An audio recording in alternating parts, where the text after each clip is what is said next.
Всім привіт, друзі! Сьогодні я вам покажу свої вушка. Вони такі сині, я їх купила в парку ліхтарів.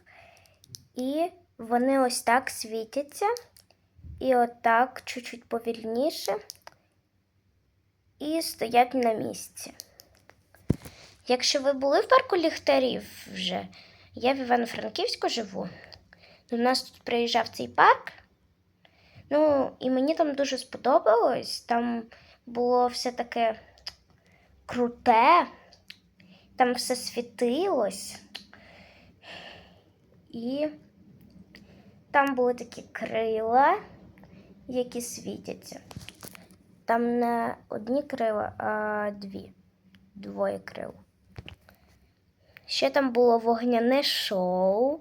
Там такі троє дівчат виступають з вогнем, бо у них така професія. Я подивилася, мені сподобалося. Вогонь був такий яскравий, прям красивий. Там ще можна взяти хот-доги, пончики і будь-який напій. Водичку, кока-колу,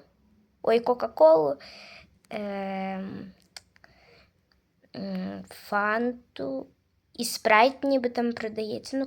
Там багато всього.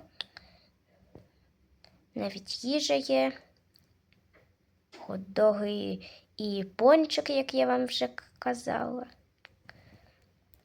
Там ще такі коти були, які світяться.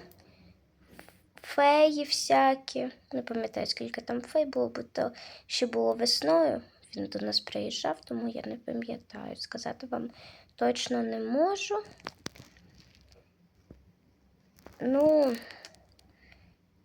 І там є багато всього. Я думала, там є розмальовка обличчя, а там немає. А мені подружка казала, що є, але чогось не було. Можливо, вони вже поїхали, ці розмальовки, або в них якийсь вихідний день. І ще там не тільки такі вушка котика, там ще є і зайчика, і всякі різні іграшки, які світяться в темряві. Я там була, не пам'ятаю, десь в 8 годині. Тут він відкривається в 7, бо в 7 вже потрохи темніє. І тому він так відкривається ввечері, щоб вже було світло. Добре, я вам розказала про парк ліхтарів. Напишіть ви обов'язково в коментарях, чи ви вже там були. І всім па-па!